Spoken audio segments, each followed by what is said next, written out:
Partiya demiş ya bu Parisgiriye Cole Mergi rahat hatta dermiş Cole Mergi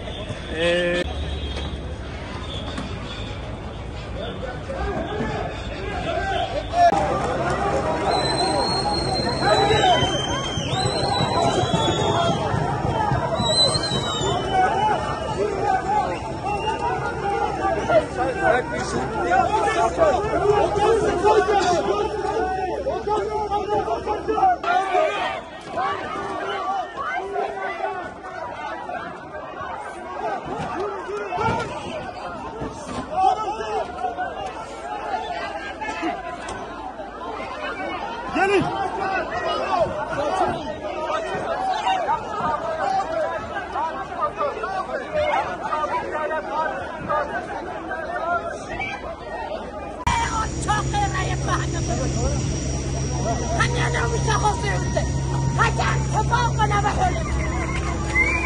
Kazanacak. Faşizm yenilecek, onlar yenilecekler. Hakkari halkı baskılara rağmen yine alanları ve sokakları terk etmedi, terk etmedi.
Gene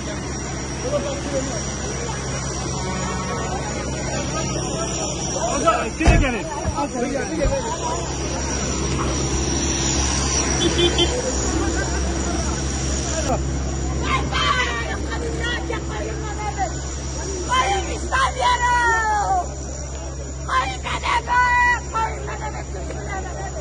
Olumlu buluyorsanız burada da olumlu bulmanız gerekir. Böyle bir çifte standart olamaz. Ayrıyeten İzmir'de, İstanbul'da, Ankara'da, Sivas'ta seçimleri yapıyoruz. Orada belediye başkanlarına görevlerini veriyoruz ve görevlerini yapıyorlar. Peki size soruyorum. Eğer çift...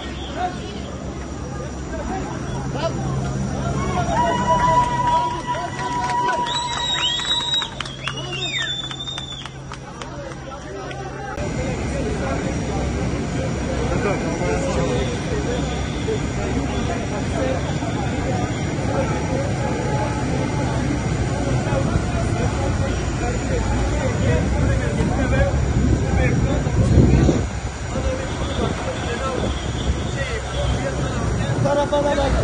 Tarafına bakalım.